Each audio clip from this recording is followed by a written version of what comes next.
Hi guys, how you doing? This is Dan with Index Option Trading on October 27th after the market close, and here's a good chart on ES 500 S&P 500 mini futures.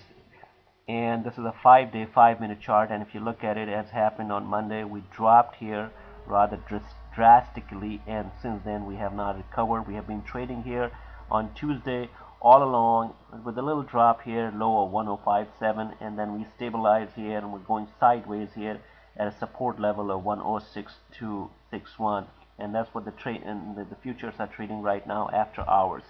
Also, the tick on today, which is 5-day 5-minute, had some extreme readings here at -5, then -1000 almost, and then -596. So this is the state of affairs for the E-mini futures.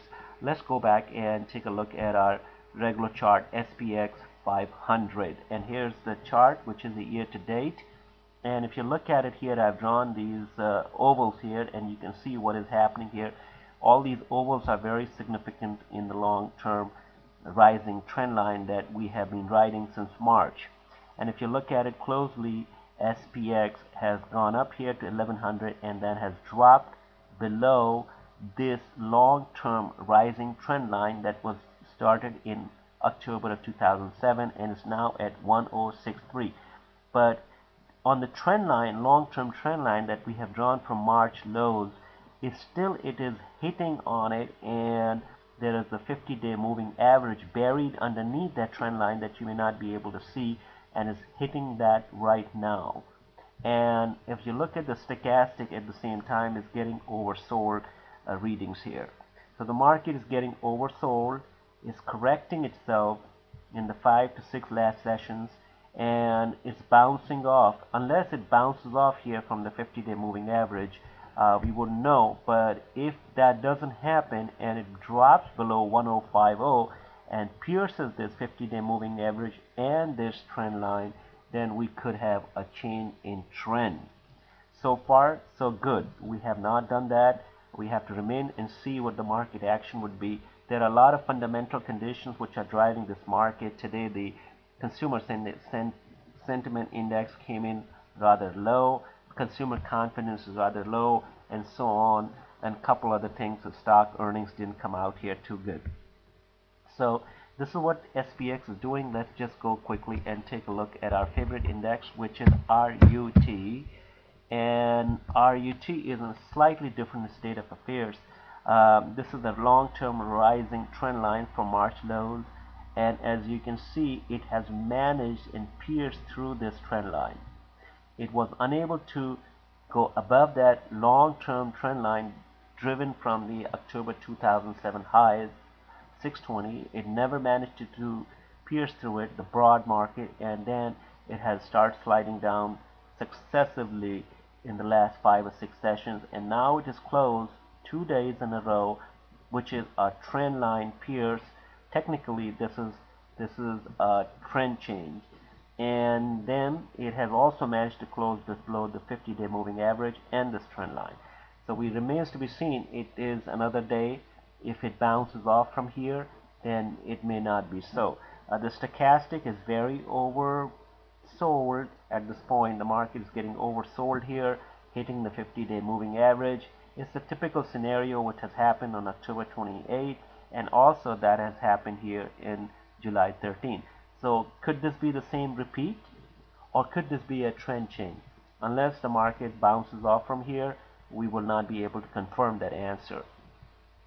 On the other hand, let's take a quick look into this NDX on a little closer to it, a 20-day chart. And here's what is happening on 20-day chart here. This is the long-term driven trend line from the March lows that you have seen, and we have pierced through this and went down here. Let's try to draw some Fibonacci retracement from this point, and I will do that right now. And if you look at it, what we have been able to do is we have retraced this move from October 2nd, which was the low, to that day, which is 16, which is one of the high days, and these are the Fibonacci retracement. We have managed to retraced 23% out of there from there.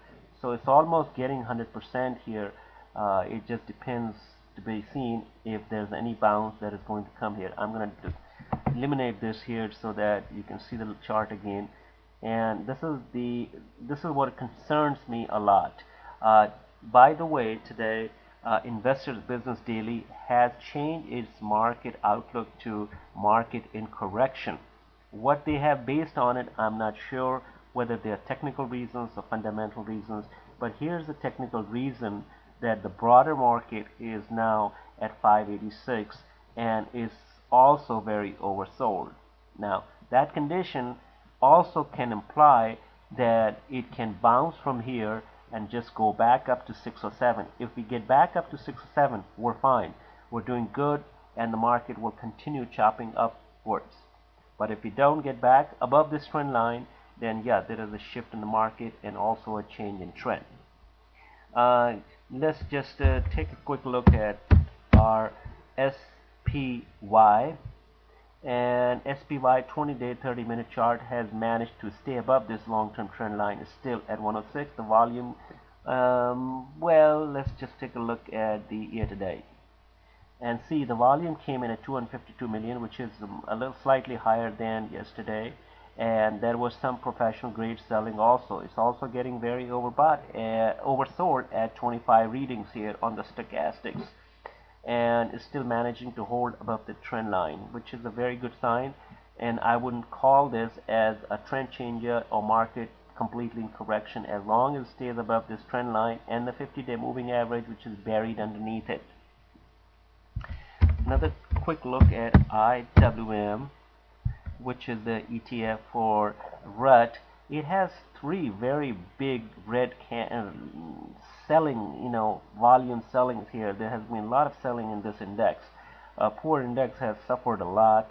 72 million shares on this ETF. 5 or 6 successive close below, downwards, and it's managed to pierce this trend line here, and it's closing at 58.79. And it's very, very overbought. It's 25 readings now. So if there is some kind of a bounce that has to come, it has to come now, and otherwise we could see a change in the market direction. So that's all for today, and I'll speak to you pretty soon. Thank you for listening.